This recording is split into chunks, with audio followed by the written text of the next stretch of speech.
Hey guys, we're here at the Ridge. I'm hanging out with some friends. You can't see them, they're behind the camera.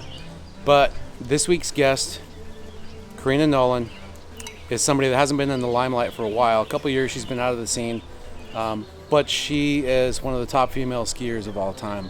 She won her first pro event in 2008. She's a 2009 Mastercraft Pro Tour champion.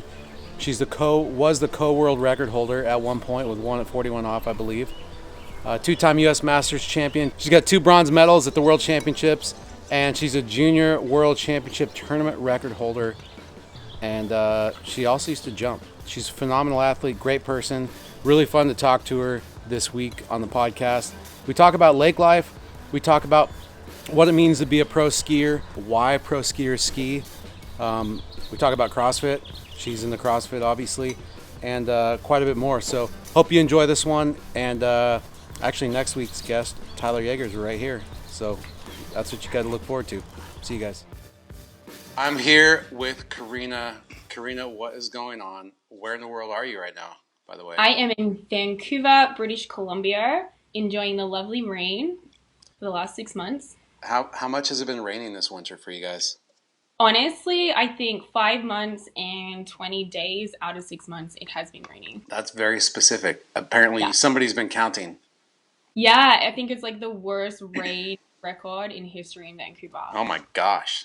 Gnarly. Yeah. We've had Yeah. like the biggest winter ever down here, so it sounds like it's good for us, bad for you guys.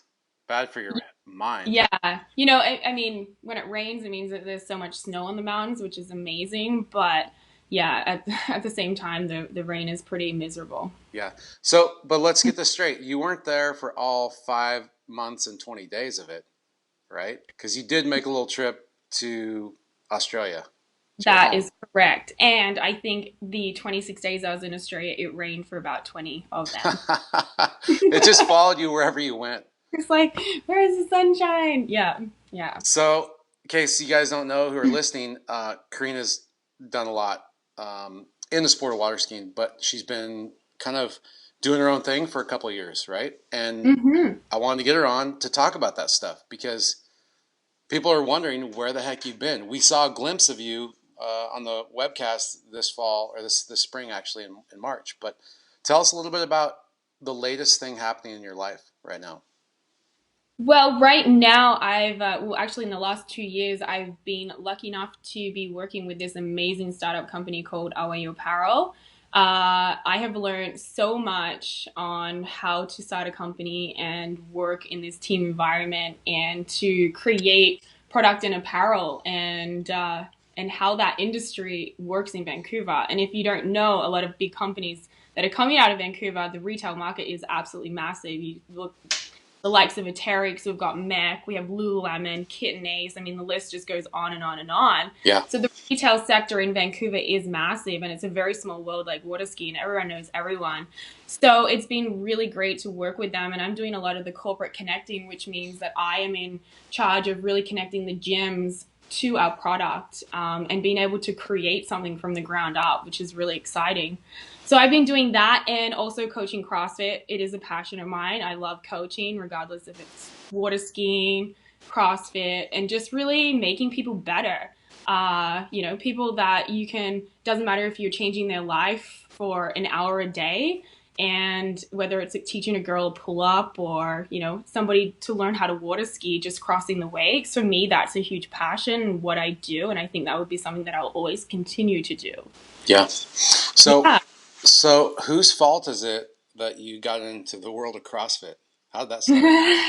Yeah, I still remember sitting on the dock behind you. I can actually see the dock at the ridge. See the And dock back there? yeah, I Yeah. remember that. I mean, it must have been what, 6 years ago, Right. 7 years ago. Right there. Yeah. Yeah.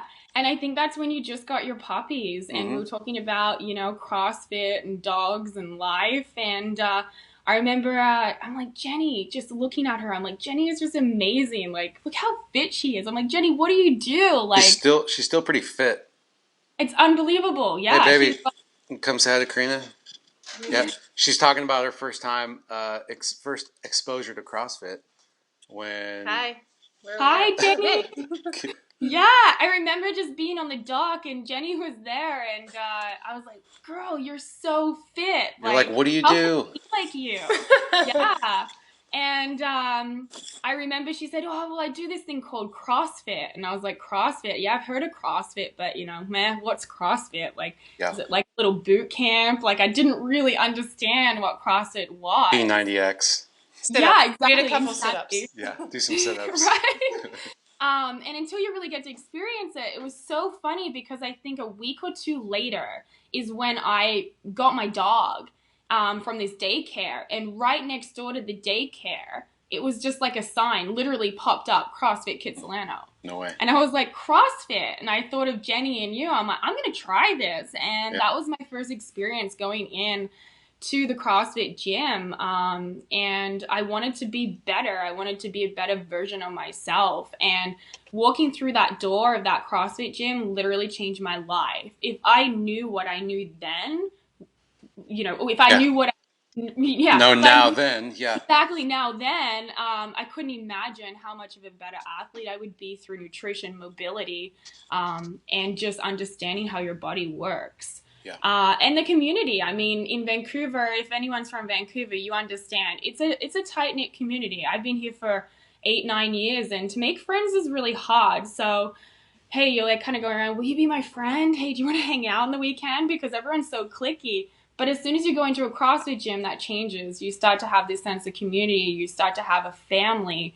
So really, CrossFit changed my life in so many ways, more than just physically.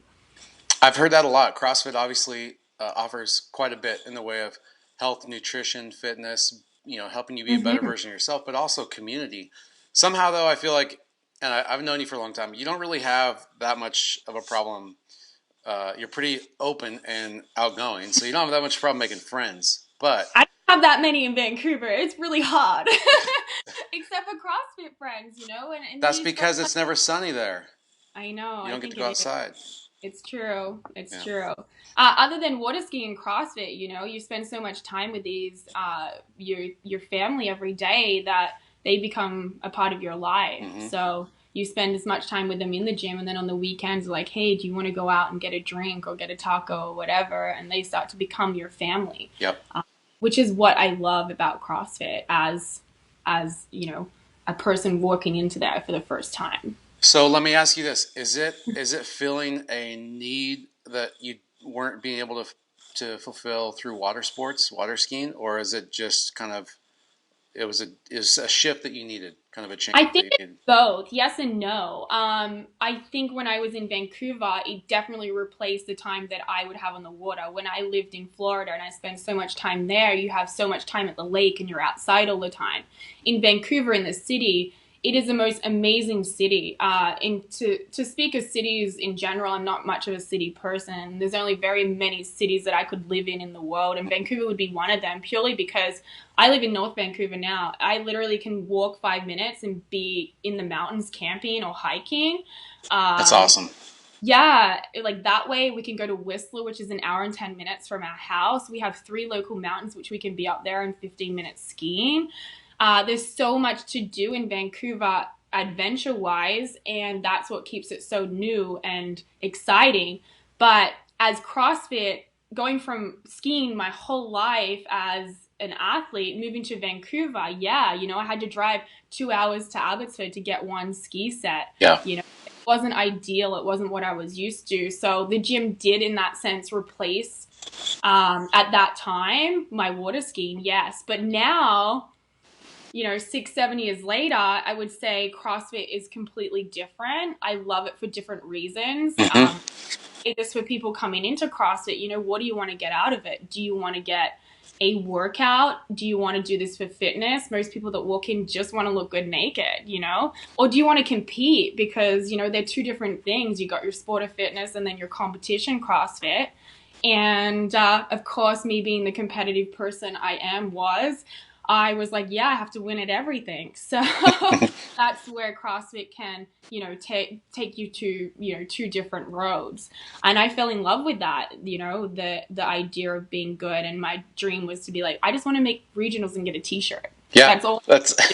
I just wanted to get the t-shirt. So talk about that. Talk about that. You competed. You did the Yeah. open a couple times. Talk about what happened. So how'd you do? Yeah.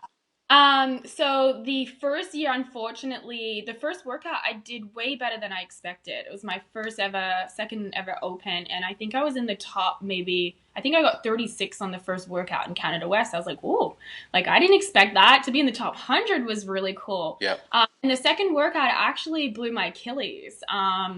Doing a box jump, which wasn't great. Yep. Never do rebounding box jumps again. Step down, jump Yep. up, step down, jump up. So I really You're learned. you're not the only CrossFitter that's had that happen, or person Yeah, in general, right? That happens in yeah, water skiing too. But yeah, it seems to be Julie Fouché had yeah, it happen to her in her last year of yeah, competing. So you're not the only one that's had to deal with that, and you've yeah, obviously learned from that. absolutely. And number one, listening to your body before, I was like, oh, my calf is really tight. I'm going to roll it out. And for me to say that and not really acknowledge the fact that it was tight, I look back and like I had the signs and I didn't listen to them. But at the same time, when you are competing at that level in any sport, there is a risk that you're going to hurt yourself. Yeah. Again, competing in CrossFit is different than if you're going into the gym to work out. Yep. They're two different things. And Yep. explaining to people over and over again is really hard, and taking your ego out of the door. What are you getting out of this workout and why? So, doing that with the Achilles, oh, everyone's like, oh, CrossFit, you're going to get injured. You're going to get injured. And I'm like, no, in fact, doing CrossFit has made me so much better. I couldn't even squat when I walked in the gym. I dislocated my hip water skiing. So, you injure yourself in so many different ways, but now to see my progression through CrossFit, a full range motion squat is incredible for me. It took me 7 years to be able to squat without Olympic lifting shoes on. I was at Moomba, I think, one year down in Australia when you dislocated your hip jumping, right? Yeah. That happened. I dislocated my hip at Jack, so I qualified for the Masters in slalom, but I was actually jumping. I dislocated my hip at Jack Travis LCQ. Oh, that's right. 20. Okay, that was a different tournament then. Yeah, and then I went to Australia the next. I was never a scary jumper, but I'm actually, everyone remembers me as a scary jumper because of two crashes. And then I went to Moomba and crashed and broke a couple of ribs. And still to this day in Australia, they play Medical Emergency, the TV show, recorded me. And they're still playing it 10 years later. I was like, I saw you on TV in Australia. I'm like, oh my gosh, like 10 years ago. You're still famous. I'm still famous with breaking ribs. 10 years ago.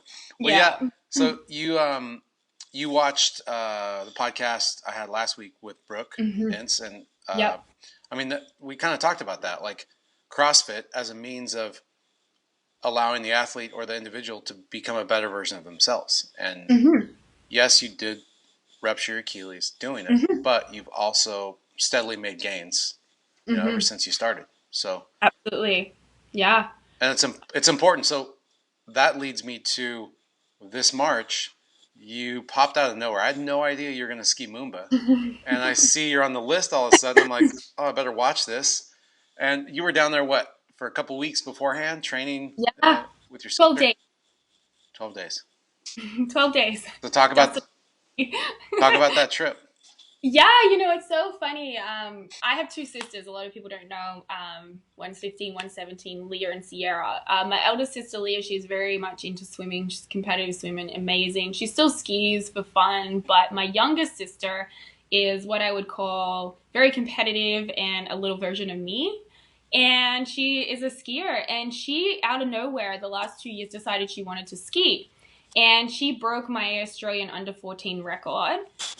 And she has this natural talent just to be amazing. So she went from running, I think 2 at 16 to running 12 meter, which is 35 off. Yeah. In maybe a period of 12 months, which is that's crazy. Incredible, right? Yeah.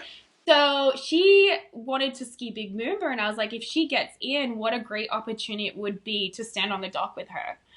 Regardless of how much I've skied, I didn't go to Florida the month before. I didn't train. The idea to go to Moomba wasn't to go there to win or to, if I made finals, great. If I didn't, my whole goal was to go and ski with my sister. So when she got in, I was like, I don't have any tournaments. I haven't skied any tournaments since Hilltop 2 years ago, or a year and a half ago. And so the rule is if you still hold the Australian record, you have a wild card to Moomba. So I was like, well, this is great. Like, I don't have to try and qualify. I'm already qualified. So why not go and ski? Yeah. So I was so nervous on the dock, only having 12 days skied.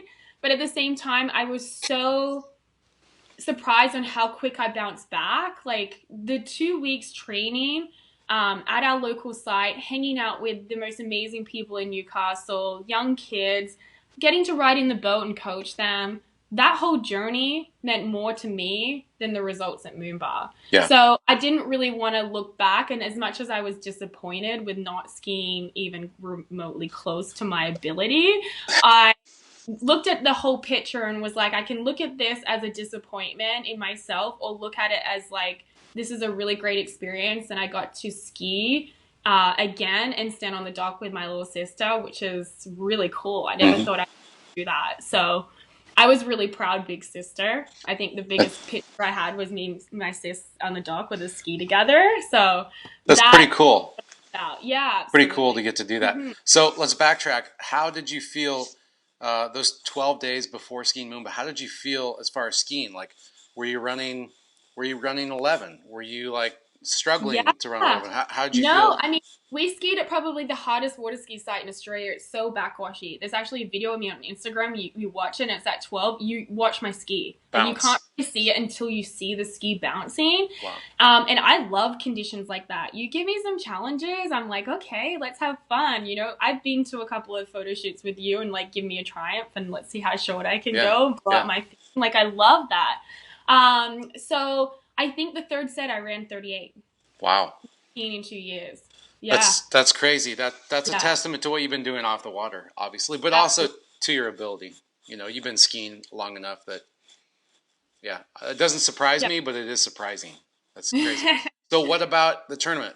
People who didn't watch, tell them what happened. Yeah, I didn't run my first pass. But I'm kind of all or nothing kind of person, so I would have run like 38 or probably not run my first pass. So my hardest pass for me is 28 off, because the way I ski is very technical. I'm very in tune with the way my ski reacts, and at the same time, I nearly stood on the dock and was like, let's start at 32, let's start at 32. The most passes I missed is at 28. Because that's crazy. Get like the angle and the rhythm, and I can't really get that aggression going through the wave that I like. So at a place like Moomba, when you have this tidal current, and I'm very intuitive with how my hips and my ski move, it was just, everything just wasn't working for me. But it was just one of those days. 28 is a weird pass. I'll give you that. That's why I never really started 28 except once or twice ever, because it's a different rhythm. Like 32 is like, I would call it like the next jump up, and 32, 35, 38 is more of a short line rhythm, but it feels better because you can get free of the boat. 28, always feel your back a little bit more on the boat when you're going around the buoy. You're a little bit more pulled by the boat always. And so when you're in a current situation, like on the Yarra and Moomba, and you've got rollers and washback, it's like, I could see how that would compound, especially when you're really, like you said, you were there because you wanted to ski and be on the dock with your sister, and that's rad. Yeah. So my question is, what everybody wants to know is, what's next for Karina in water sports and water skiing? Are you going to try to do some more tournaments, or are you just like... Yeah, when I got back, I was like, hey, what's the closest next tournament I can do? And I thought, well, there's a Canadian Open in Edmonton. I've never been there, so I want to go there. And I also talked to Matteo. I was like, oh, I'm thinking about going to Italy to that tournament. At the same time, I'm not going really to 100% ski for myself. I want to adventure. I want to go to places I haven't been before. I've never been to Italy. Every World Championship's been in Chile or somewhere where it's been the same tournament over and over again. So the reason that I would go is really just to travel the world and actually appreciate the world traveling instead of going to a tournament and just kind of leaving. Like, we've been to some pretty amazing places. And talking to somebody that isn't in water skiing, oh, you've been to Chile, you've been to Argentina. I'm like, yeah, but not really. Yeah. You fly in, you go to this lake, and then you leave because you need to get back training for the next competition. So for me to go, it would be purely for myself, to go to Italy and ski and experience Italy, not only the lake, but as a country. So, for me, it would be for that reason. So if I were to ask you this question 10 years ago, Hmm. why do you ski? That would be different. I think the way you answered will be different Yeah. than if I ask you, why do you ski now? Yeah. If you asked me 10 years ago, it's because I wanted to break the world record. Yeah. So why If do you you ask ski me now? why I ski now, because I want to ski for me. I want to ski for what makes me happy, not for the expectation of what everyone else wants. You Yeah. know, everyone's always like, oh, I want you to, I think you could run 41. And yeah, that's great. But at the same time, for me, sitting in the boat coaching somebody who run their first pass brings me to tears more than what it did to break the world record. I mean, to break the world record, I'm not downplaying that. That is amazing. I will never forget that. But when I look back at certain, crossroads in your childhood and when you grew up, there's so many little things that make you smile and laugh, or the experiences or the people that you're with, more so than the actual outcome. That Yeah, it makes a lot of sense. I mean, at the end of the day, like we've all, you, myself, a lot of the top skiers, we've had those people on the shore say, "Hey, can't wait to see you run 41 today," or "Can't wait to see you, break the world record." And I don't think they mean to like, focus on that and put that Mhm. pressure on us. I think they just, that's their way of like saying, "Hey, we believe in you, and we're behind you no matter what happens." And really, Absolutely. at the end of the day, the people that come to watch you or I, or whoever compete, they just want to see you do your best on that day, and they want you to enjoy your time, just like they're trying to enjoy their time spectating. But to your point, like, yeah, what is the most memorable moment in your life? Because you just said, yeah, breaking world record was awesome, but Hmm. what is it you think looking back that makes you think, oh my God, like I'm so thankful I had the opportunity to be part of this water ski or lake life culture? Yeah, I mean, when I look back at those years, I think even just being a part of like the HO team, like some of those trips that we would do and having Bob and Chris and all these guys create a ski for you, in the boat when I look back at Florida and your life there. Hang on, I gotta say, can you hear my dog snoring? I can barely hear him, but This is okay. I'm sorry. Can I just show yeah, you a let's see picture? him. Let's see This him. is just ridiculous. I can't even concentrate because he's like snoring. Hi, Hopi. Sorry, he just like woke him up. I can't even concentrate. I'm so sorry. He's like in he the he background. looks like he's pretty snug in I that like. position. I kind of wanted just to like throw a pen at him in the podcast and like to wake him up. Sorry. You should go grab him and bring him on the podcast with you. I know. I know. I know. How, My most memorable moment would be the people that have helped me get to where I am. A lot of people don't really know. I didn't grow up in a man-made lake. I didn't grow up with a family that had a whole bunch of money to spend to send me to ski schools. I had to coach myself in order to make myself who I am. I couldn't go and spend $80 US on a ski set in Florida. There's no way. I remember my childhood showing up on the dock with these hand-me-down skis, and I would get bullied and laughed at because my life jacket was like up here. And, I was skiing against, guys and girls that were like 5 years older, and I would yeah, just want to beat them because like it was kind of like I don't care what ski I'm on or what I'm doing.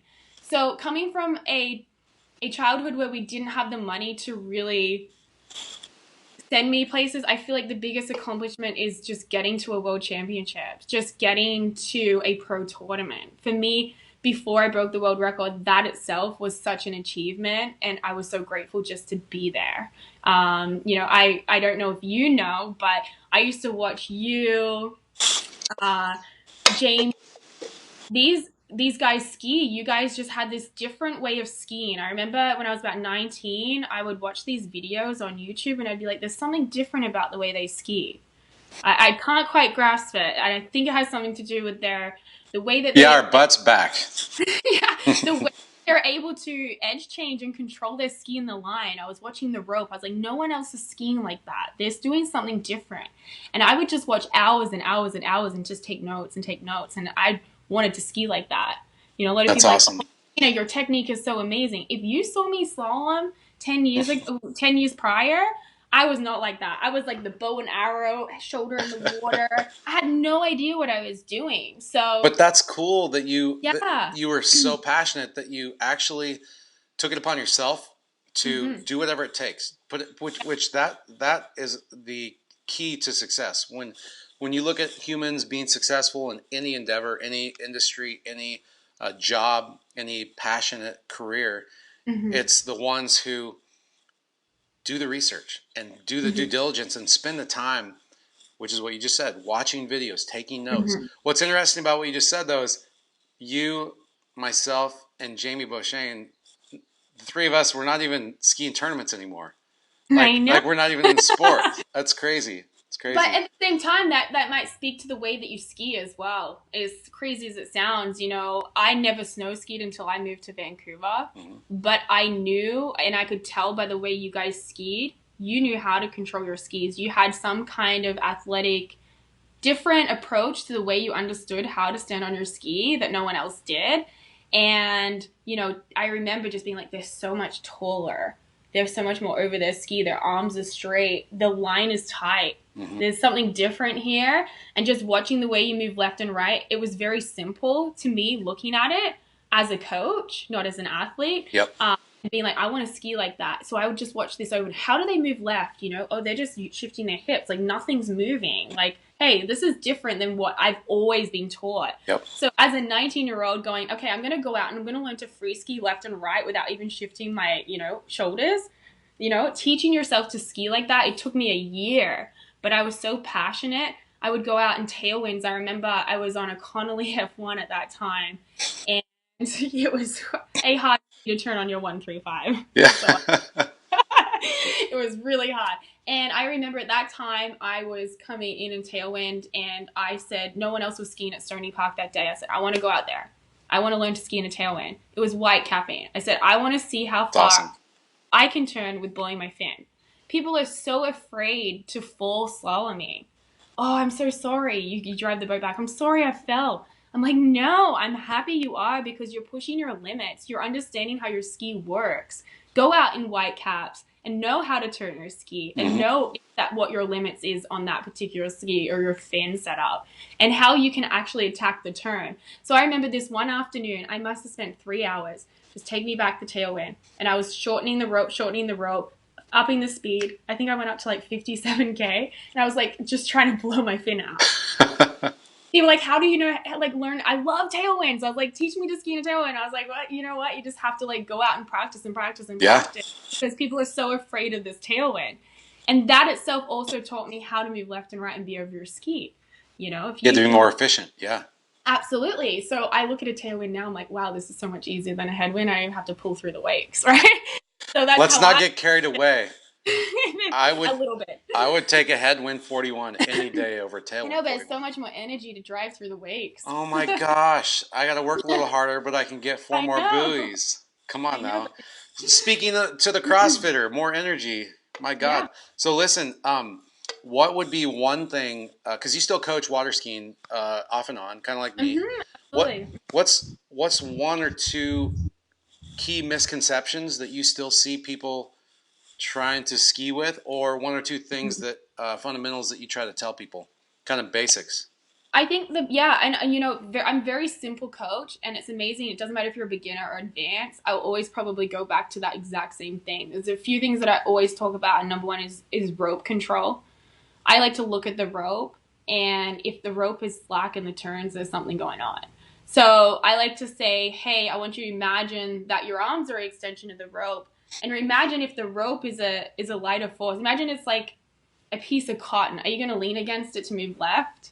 Or are you going to move with the boat and move and forward? Yeah. So I try and teach people to really take control of that rope line and where they're pulling. Max load through the wake, making sure the rope's tight. So moving left and right efficiently, because that's ideally all we're doing. We're standing here and we're moving left, and then we're shifting right. Yep.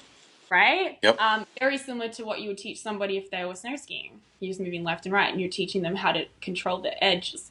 The only difference between water and snow is that you have a rope. The rope is the worst thing that we have in water skiing. As soon as you start relying on that, everything goes downhill. Yeah. So I love to teach people how to free ski and go left and right without using the rope this way. The rope is a band-aid. Exactly. So imagine if it was a piece of cotton or something a little bit lighter. Would you snap it moving left? Are you too heavy on the rope, or are you Yeah. moving with the boat? So that's one way that I would coach people. And then the second thing is really how level you are in your turns. Where are your shoulders? Where is your head? Because if your shoulders are like this in the turns, you're going to be counterbalanced this way. So trying to keep level when you're moving left, Yep. level moving right. They're probably the two things that I really focus on. So is there a way to relate the fundamentals? Maybe the ones you Mm-hmm. just talked about, or another fundamental element of the physics of water skiing, and relate that to CrossFit and Olympic lifting or anything like that? Like, is there a Absolutely. common thread that you've seen? Absolutely. I mean, in Olympic lifting, you see the teeniest. It's funny when you say Olympic lifting, and I'm just going to say this because when I heard Olympic lifting for the first time as a woman, I was like, Yeah. Olympic lifting? Are you Like kidding? what? No way. I don't want to. No, I Yeah. don't want to look like that. Like I don't want to bulk up. It's incredible how the sport of Olympic lifting has changed through CrossFit. You see these hot women, like strong women, clean and jerking 215 pounds, and they must weigh like 140. Like, Yeah. it's crazy, right? So Insane. when I relate Olympic lifting to water skiing, it is similar because it is all about timing. It's all about max pull, making sure you're at that triple extension. You're not pulling with your arms. It's funny watching guys Olympic lift to girls Olympic lift. They're so muscly, and that relates a lot to water skiing I, using your arms. I was just gonna say that. Like you look at you when you were skiing and some of the top women now versus some of the top guys. Not all the top guys, but you see the guys muscle more. And Absolutely. the technique isn't maybe quite as sound. Like I hate to say, but a lot of the women top skiers do have better technique, and that's exactly what you just said. Like some of the guys are muscling their Olympic lifts, whereas the women have to rely on technique. So just by default, Mm-hmm. they have potentially better form and technique. Absolutely. I mean, you teach a guy who's never lifted a barbell before to do a clean, I guarantee they're going to do a reverse bicep Yep. curl. Yep. You teach a girl and they're actually going to use their hips and use the physics to drop under it. It's pretty crazy when you Did see that. did you see the video from a couple years ago when we all went to Lake Powell for the FlowPoint, and it was Noodle and myself and Zane Nicholson. We did that little swim workout. No, And I want to watch it now. so the guys from CrossFit, Heber and Marston, they kind of made up the workout on the fly, but it was light. It was 55 pounds. I wanted to do it, obviously, like some weight on the barbell, but they didn't want to like blow Noodle, Nick Adams, and Zane had never done a CrossFit workout. And it's pretty funny because Nick was basically reverse cleaning. It's 55 pounds, but that's his first You- time ever cleaning. It was a crash Absolutely. course. Brooke Yeah. Brooke taught him to clean like 5 minutes before, and then we did a workout. But Yeah. you're right, like Mhm. the technical aspect and the rhythm and timing, like those are big elements. Absolutely. And I think that no one really relates, and I've wanted to talk to you a bit more about this in water skiing. No one really relates about like midline activity, like what you're doing with your midline when you're skiing and No, how you're activating your glutes to support your core and your back. I heard you guys talk about that last week, and I was like, yes, no one in water skiing is funny. As professionals, we naturally brace ourselves for a hit, but I guarantee 80% of people out there don't know how to take a hit water skiing. And at that point, I'm like, is it worth it? Are you I really going know to take that slack and that hit? And I don't think that it is if you don't know how to prepare and your body's not, you know, it's not strong enough to hold that. That's a lot of exactly. load coming around, and a lot of people are either hyperextending their back or rounding their back. Are you bracing your midline for that hit? And I think even just in the kitchen, like I'm focusing on my midline and that's what CrossFit's taught me is Yeah. to understand my body in order for everyday life. Yep. And I, in water, no one ever talks about that. ever, hardly ever, and that's where, like, I would say, like last week with Brooke and Mars, we talked, and Tommy, we talked about, is CrossFit a pathway to injury? And quite the contrary. You said it, Brooke said it, those guys said it. CrossFit can potentially do the opposite, and it can and help you stave off injury. And I would tend to agree, although I got injured first, and then I've discovered the keys of midline, the importance of midline stability and of Mm-hmm. hip flexibility and of glute activation. And like Kelly Starrett's good friend. So Kelly, when he came up and watched me ski about 4 years ago, he's like watching me when I was breathing out through the pass, and I was like, "What are you doing? Like why?" And he would give me some cues. Okay, try this, try that on when to breathe. And what he was doing was trying to indirectly get me to activate and stabilize my core at the Mm-hmm. appropriate times throughout the pass. Yep. Because what I would naturally do is like a lot of people, I've talked about stripper butt before, but I Yep. would come around the finish of the turn and I would basically, knowing that I was going to take a huge hit at a short rope turn, I would overextend. So like at the Mm-hmm. top of a deadlift, how people overextend completely to like finish the rep, I Oh was yeah. taking a load in that position and not realizing that every time I did that, I was, smashing my discs together, Mm-hmm. and I could get away with that for years Yep. until one day I couldn't, and that's the end of it. Mm-hmm. And so to your point, like how do we change that culture in water skiing? Because you see a lot of guys like me and girls, they walk around the lake and they look like this, like their shoulders are touching. They have no pecs, Mm-hmm. and there's really no balance in our sport because No. everybody's just work and then go ski 2 sets and then drive Mm-hmm. home and then wake up and work again and go ski, and on the weekends go Mm-hmm. to the tournaments. There's got to be a way to like get people to start thinking about how important it is that if you don't stabilize your midline and you don't work on mobility to get your body in the right shape, Yeah. your body will suffer at some point, Absolutely. And I think for and your me, performance will suffer. That's the key too. yeah, absolutely. And I think for me, going into CrossFit was the easiest way because when I started, I didn't know the workouts. I didn't know how to program specifically for my sport. Mm-hmm. I had this workout of the day. And the good thing about CrossFit is you're essentially getting personal training in a group environment every single day. If you're at a great gym with a great trainer, that's what you're paying for, Yep. community and a good trainer to tell you, we're going to do a total core and conditioning WOD today. If you got a good programmed CrossFit gym, you're doing absolutely every muscle activation in your body when you CrossFit. It's not like we're going and going, we're doing leg day today. Buys and tries. Start Yeah. doing day. You're working your entire body through that hour just like you would water skiing. And you are physically exhausted just like you are after a 15-minute set as well. So Yep. when you relate them, in fact, I think CrossFit, there's more challenging workouts that I've done than running 39 off. Yeah. You know, Yeah. I had a couple of weeks off after Australia the other week, and we did Murph was our first workout back. And they're like, Karina, you're wearing the vest. Oh, stop. No, 20, Run. 20 pounds, 25 Yeah, pounds. running with the vest, that mentally, not only as an athlete, but there's certain things in life that CrossFit has taught me mentally is to never give up. Even coaching, I can see when people come in whether they're going to commit to a CrossFit program or not, usually in the first 5 minutes. Yep. You can run them through an introduction and you have 2 minutes on the clock. 2 minutes, you see either two things. You see one person start to slow down and give up, or you see that person try and get more reps and push themselves to the end. Yeah. And that's two people. That's how life is. Are you going to give up and back down, or are you actually just going to go and attack it? Whatever way your life turns out, you're going to be mentally stronger. Yeah, for sure. It's taught me to, in tough times in your life, push through as well. And What was your Murph time? I think I did it in like 39 minutes, 40 minutes. Damn. Yeah. So if you had to put one CrossFit workout on a card and show it to everybody with your time or your score, what would it be? What's your best? What's the one you're most proud of?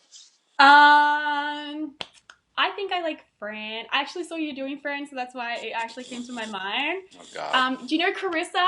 Carissa Yeah. and I go to the same gym together. Oh, no way. We're really friends. We were talking about you the other day.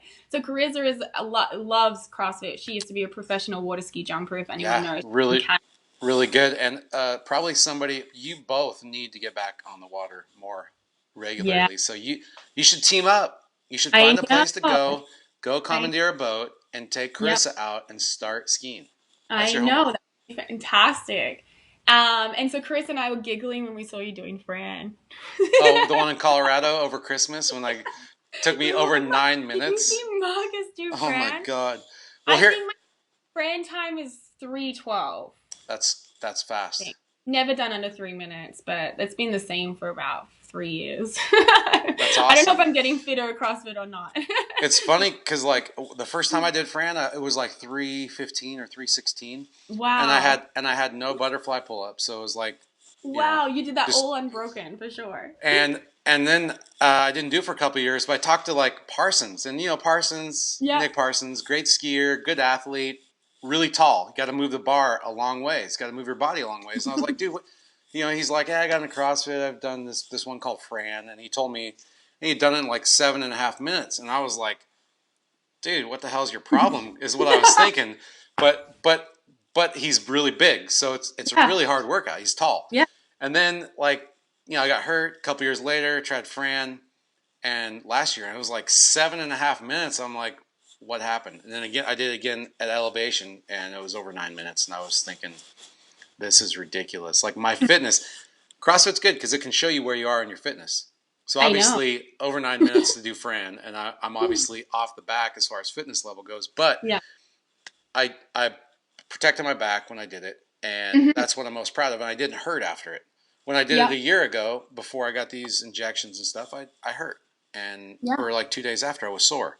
So it's progress for me. I don't care what the time looks like. I just care that I'm stronger the next day than I was the day before. Absolutely, and I think that's something that CrossFit and water skiing relates well to. How do we compare ourselves to what we used to be? Yep. It's so hard for us to be like, oh, I used to do this time. When I was at regionals, I was a much fitter athlete. You know what? I probably did it. Today, I'm going into the gym. I just want to do it for fitness. I'm going to take my ego out of the door, and I'm probably less fit than I was last year, and that's okay. But I'm here, and every day I want to get better and better. Yep. Same with water skiing. How do I stop comparing myself to what I did to what I Yeah. do, right? So I think we, as humans, the hardest we are on anyone is ourselves. Mm-hmm. So, what are you getting out of it? Are you comparing yourself to what you used to do instead of like, this is a present?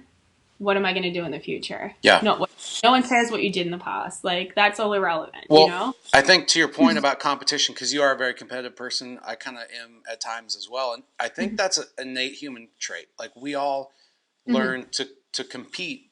We had to at one point to survive. Like if you go way back, if you believe in science and stuff, then you Mm-hmm. realize that we did at one point have to like compete to Mm-hmm. stay alive.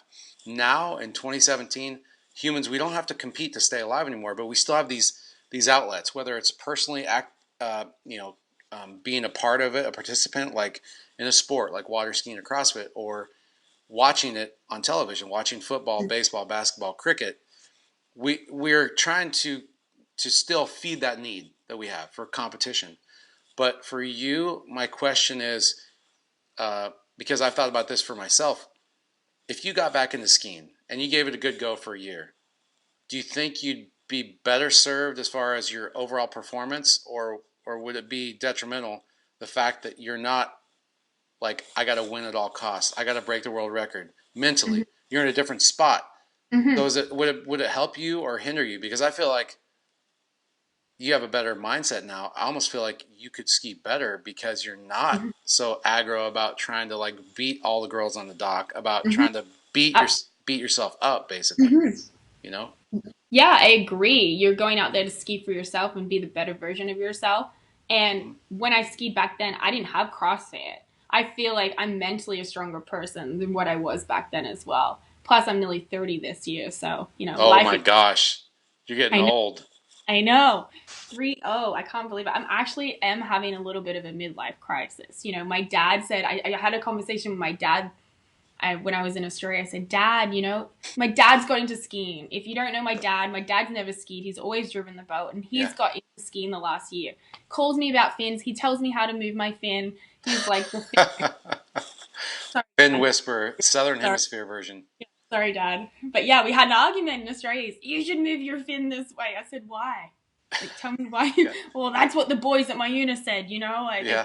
club. I'm like, what? I don't understand. Anyways, so my dad loves skiing. He's into it. He does boys trip down at Jack's. He, That's awesome. loved it. And I said, Dad, are you going to come visit me in Vancouver? He's like, no, I'm going on a boys trip. Why would I do that? I said, well, it's my 30th. He goes, no, it's not. I said, yeah, it's my 30th. He goes, no, you're 24. What? And he kind of had a few F-bombs that day. Yeah. Like, no, you're not. You're not 30. That means I'm... Oh, I've been telling people you're 24 for the last 7 years.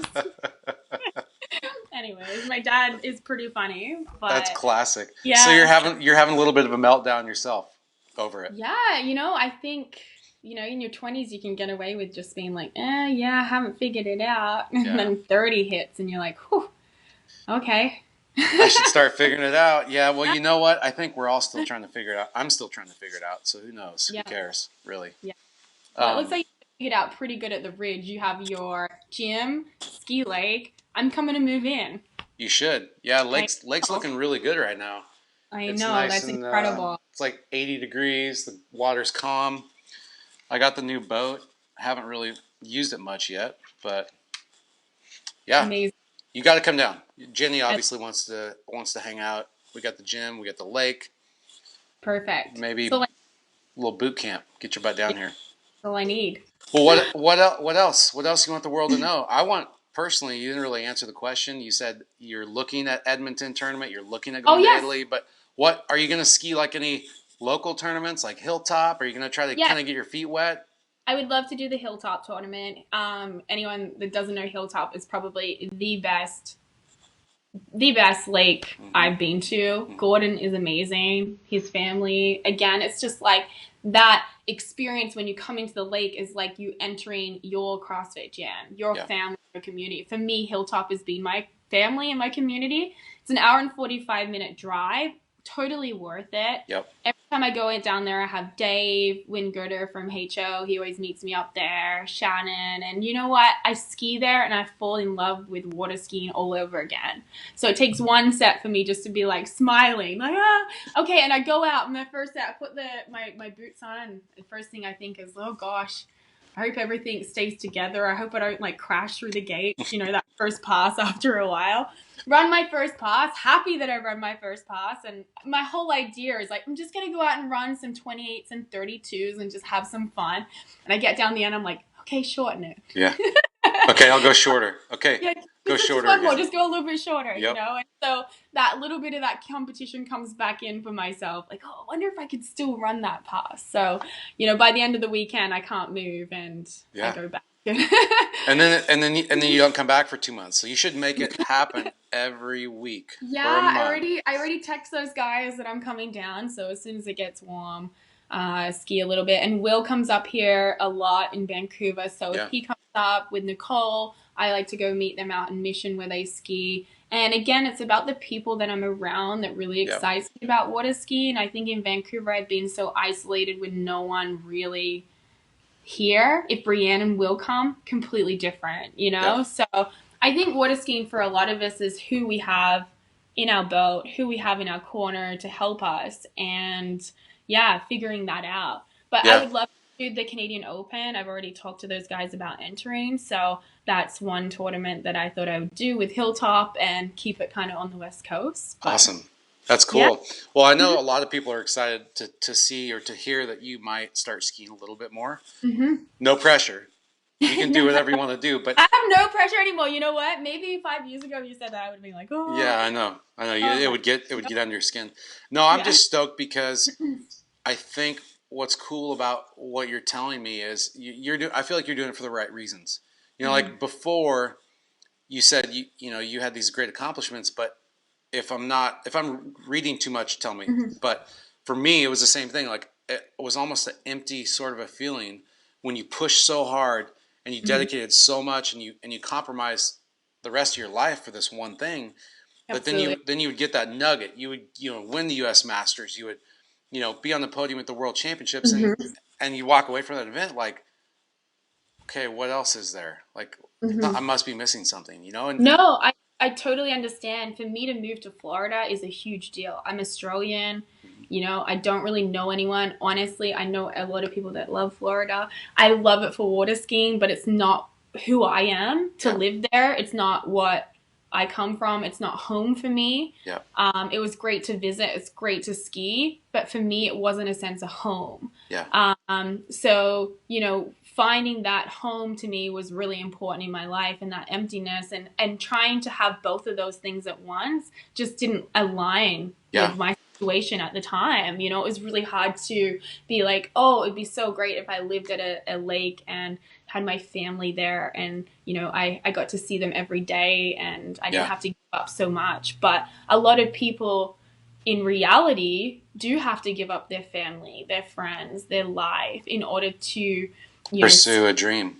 and absolutely. And Yeah. I felt like I did that since I was 12 years old. I moved out of home when I was 12, 13 to move to a ski lake to be able to afford to ski. So it was years and years and years of compromise in order to do that. And for me to break the world record, for me, that was just like, oh, wow, I did it. And it was for myself. And, that was great. But when I look back, the coaching and the things that I learned through ski innovation and talking to you guys about, having being a woman, and you guys listened to my feedback about water skis, I was so like, wow, you're listening to me. Like I had so much, fun, and, I felt So, like I had purpose.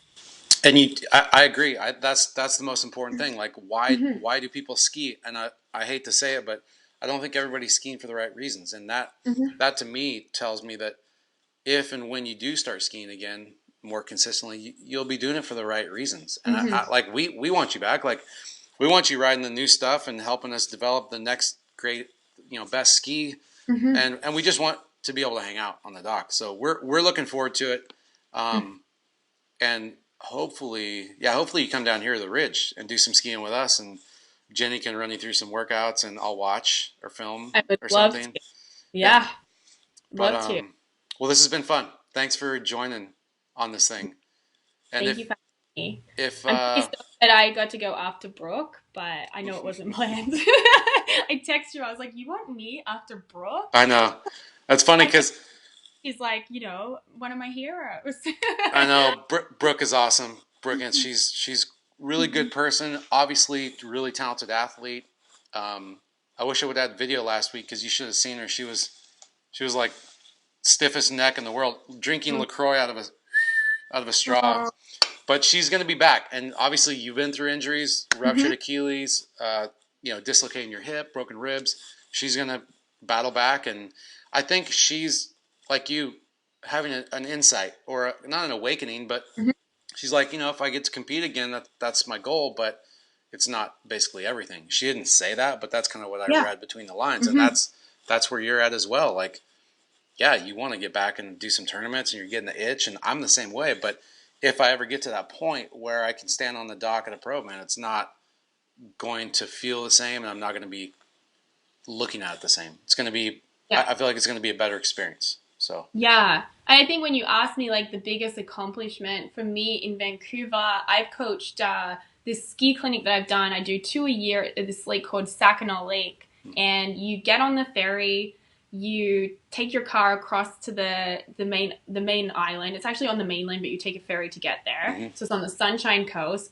Vancouver is just absolutely stunning. Like if you see these pictures, you drive an hour up to this lake, and there's cabins everywhere. One side is like the nice part, which actually has electricity. These houses are like $2-3 million, like wow. right now. Never used to be. They're not houses, they're like cabins, just the land. And then on the other side is the non-generated, so you take a boat to get there. Yep. Lake, when I showed up the first year about 7 years ago, there was one person who could run the slalom course. And it was so unsafe that I did not even want to take, like I was in the boat just like I was going to Bouncing. So like boat sick, because it was just no, like we're going to learn to free ski. Yeah. If we fast forward from 7 years from now, they have a ski club. They do a fun little tournament. They have kids that I've coached since they're 6 and now 16 driving cars and stuff. They've grown up to be like teenagers. That should make you feel old, not the 30 number. It really does. I Yeah. know. And going back to say, you know what? I have had some small impact on changing people's lives through water skiing and having them have like buy a boat and be more family orientated on the lake and then knowing how to run the slalom course. And now some of them running like 14 meters, 28 off. Hmm. It's really cool to see this club really evolve over the years. And you can say, you know what, I really helped you know Yeah, you were a part of that. that. And so when you ask me, I don't even know if I answered it. Biggest accomplishment, it would have to be that, helping people from like the smallest, littlest way possible to be better Yeah. water skiers. I love the beginners. You see such a huge improvement in Yeah. a short period of time. I, So I think your heart's in the right place, and I'm stoked that you're still part of the water ski community, and in whatever ways you can be. So that's rad. thank Well, thanks for joining us. It's been awesome. And like I said, if people like this one and they want to send in questions, we'll have to get you on again at some point absolutely. I when would it love warms to. up. Or maybe you can come down here and we'll do a live one here And a and work and a workout and some skiing. plan. Fran. Yeah. Oh my God. I'm not competitive anymore. Kidding me. The problem is I'm not competitive until the clock starts, and I then know. it's competition all over again. 2, 1. Gosh, I'm I like, hate that. oh. I know. It's funny because like the 3-2-1 thing. That's what I'm doing a flow point right now on getting ready to release it on JT Holmes. He's a wingsuit base jumper, and that's what they say too. They go 3-2-1 see ya or 3-2-1 go before they jump off cliffs and bridges and antennas. And I'm like, that's literally what gets your juices flowing. When you hear 3-2-1, like that's what I need to start doing if I ski again when I pull out for the gates. No, I was just thinking that. 3-2-1. 2, All right, go. let's do it. For me, it's actually, I'm the most nervous putting my bindings on. Like, I'm always Hmm. like, I can't put them on properly. Like, I'm shaking. And then I always talk uncomfortably to like the boat driver. Hi, how are you? Yeah, like you're Up, you're like at you're the like you're part of the fan club, like some yeah, invisible fan club, even though the boat driver's like doesn't have one. You're like, yeah, hi, it's me, Karina. yeah, Maybe you've yeah, seen me before. yeah, yeah. Very 34B2, please. Right on. All right, funny. Karina, we'll have a good rest of your week. Thanks for joining us. It's really fun. You're welcome. Thank you so much. All right, see ya.